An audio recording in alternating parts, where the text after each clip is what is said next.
Well, overnight, 3 establishment candidates winning the primaries in their closely watched state races. Senators John McCain and Marco Rubio and Congresswoman Debbie Wasserman Schultz now gearing up for a very fierce re-election. What could the results mean for the general election? Let's ask our political panel, GOP strategist Kathy Lynn Taylor, Ipsos Public Affairs President Cliff Young, and Democratic strategist Michael Tobin. Thanks, guys, for being here. Thank you. You're welcome. So what do y'all think? Do you think you can look at what's happening in the primaries and what's happening in these states, and then does that give you a good indication of what we can expect in the general? Well, you know, it's interesting. Polling data right now is kind of like Play-Doh. Everybody's molding it to fit the narrative they want to tell. True. And it's been really hard to really decipher the polls and match them up with what's happened throughout this entire election campaign. But what is interesting about last night is it was the night of the incumbent. Everybody's been telling this story, or at least the mainstream media has, that, you know, Trump is hurting down-ballot candidates and they're not going to be able to win.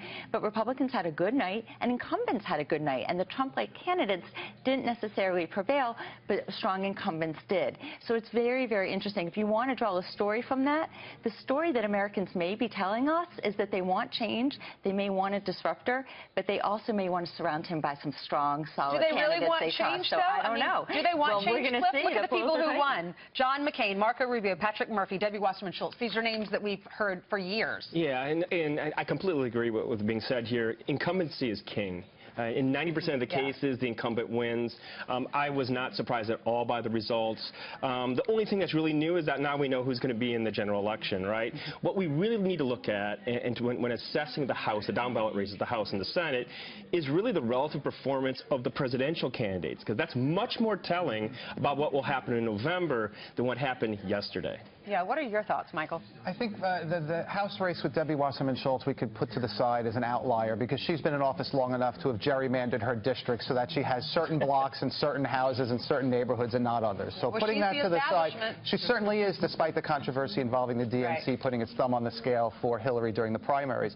But Florida was especially interesting because they're saying in a presidential matchup, talking about national issues and a national campaign, we picked Trump, Republican primary voters. But when it comes to representing our state's interests, we want our guy who we voted for previously. And maybe, contrary to my colleagues, there's some buyer's remorse for Republican voters for Trump, and they're saying maybe we need to hedge and put in the guy we didn't choose in the primary and make sure he's in the Senate, like you said, surrounding him with some old hands who we've already picked. You don't agree with that?